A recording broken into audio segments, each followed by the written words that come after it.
Hi guys, thanks for chatting to us. Rassie, just with regards to the squad, how are you dealing with the issue of Premiership Rugby? Because I know the Lions had some issues with Premiership Rugby. I don't know when the guys will be available, whether it's only going to be in test week, whether you can have any meaningful time with them and whether the test with Georgia, whether they'll be able to play in those. And then if you don't mind, you can cut me short, Ryan. I just want to add to that. Jock, you mentioned some guys touch and go. Could you be more specific in terms of which guys you are still concerned about? And there are the locks, there's Warwick Gelant and so on. So I just want to ask you whether you can be specific or whether it's all still confidential. I would understand.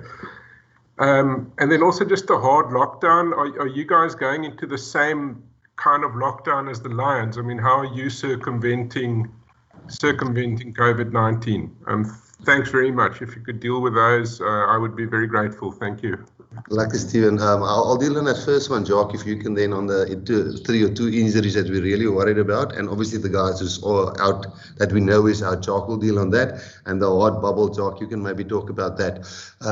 So just on the Premiership, you see, Stephen, that's where it's so interesting. We have accepted the fact that we can't fight against the overseas currencies. And we never encourage a player to leave South Africa. We just can't afford, to be honest with you. 3 of them take up a whole budget. So, and I mean, that's well documented. But I must tell you that there's clubs that are, and it's 90% of the clubs that are such a good working relationship with us, with Felix Jones being that side and Andy Edwards were that side. They're both here in South Africa now, but during the competitions abroad, they were visiting those guys regularly. And 90% of the clubs were open, the guys would go into the training session. And again, when it comes to the release of those things, the moment those players fall out, I guess we won't be able to select them to play in an actual test match before that official test match window open. But for a player or a club or a coach to release a player and say, listen, you can come back to South Africa.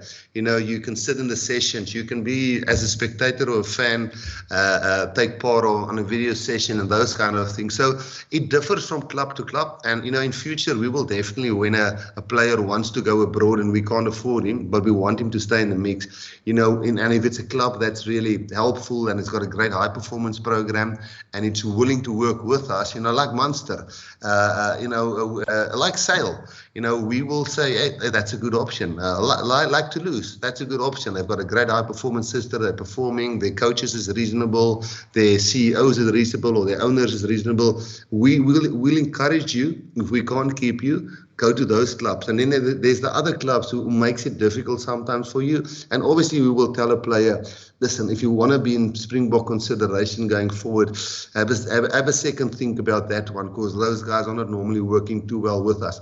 So to answer you, none of them will play for us before the official test match window, which I can't remember the date. Jockey can help me there.